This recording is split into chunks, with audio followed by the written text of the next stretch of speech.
The tycoons of social media have to stop pretending that they're friendly nerd gods building a better world and admit they're just tobacco farmers in t-shirts, selling an addictive product to children.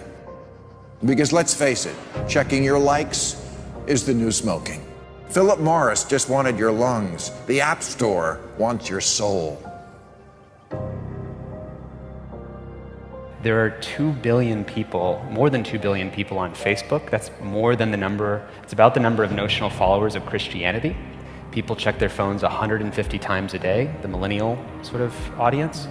And so if you think about it, from the moment you wake up, it's like you're jacked in to this environment. And thoughts start streaming into your head, designed by a few technology companies. What we find is the typical person checks their phone every 15 minutes or less. And half of the time they check their phone, there's no alert, no notification. It's coming from inside their head telling them, gee, I haven't checked in Facebook in a while. I haven't checked on this Twitter feed for a while. I wonder if somebody commented on my Instagram post. That then generates cortisol, and it starts to make you anxious. And eventually your goal is to get rid of that anxiety, so you check in. And apparently we feel stressed when we can't get our phone or when our battery is about to die. You probably know this feeling. And a research done in Australia among 3,000 people under the age of 30 found that 9 out of every 10 admit to feel this anxiety while having his battery dying. Steve Jobs revolutionized the entire world with the iPhone, and he never let his children use it because he did not want them dependent on technology. Right now, an infant is getting their first laptop that's soft and squishy and makes noise. Right now, a child is being born online and being favorited and retweeted. The hypergenerational segregation of our time is bizarre, unhealthy, and historically unprecedented. You've never seen the like of people sitting at a table in a restaurant not talking to each other because they're texting and using their Facebook and Instagram and Twitter, and they are at the table and don't even know each other. In the house and can't even talk to each other.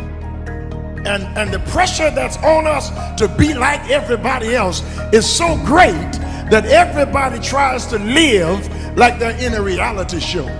As a culture, we don't have enough in common anymore. And that's because the internet, which was supposed to unite the world, has become too adept at serving us personalized content. Do you know what I saw on Yahoo's front page this morning? No, you don't, because mine isn't the same as yours. People get news feeds now that just spit back customized stories based on what we've clicked on in the past. We are great consumers, but poor producers. We will buy what we can't afford with money that we don't have to impress people we don't even know, trying to be like everybody else. Get off of Facebook and put your face in a book. Right now, a teenager is photoshopping their selfie because as a society, we're telling them they're not good enough. Right now, influencers encourage narcissism without knowing the breadth and depth of their impact on their audiences. Right now, 40,000 spectators are in an Olympic football arena watching a competitive esports competition because this is this generation's football match. There's always this narrative that technology is neutral and it's up to us to choose how we use it. This is just not true. Technology is not neutral. It's not neutral. They want you to use it in particular ways and for long periods of time because that's how they make their money. You don't realize it, but you are being programmed. It was unintentional, but now you got to decide how much you're willing to give up, how much of your intellectual independence. If you feed the beast, that beast will destroy you. If you push back on it, we have a chance to control it and rein it in. And it is a point in time where people need to hard break from some of these tools and the things that you rely on. The short-term dopamine-driven feedback loops that we have created are destroying how society works. No civil discourse, no cooperation, misinformation, mistruth. And it's not an American problem. This is not about Russian ads.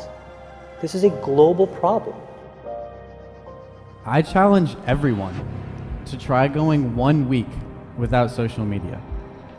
Don't let your phone and social media control you.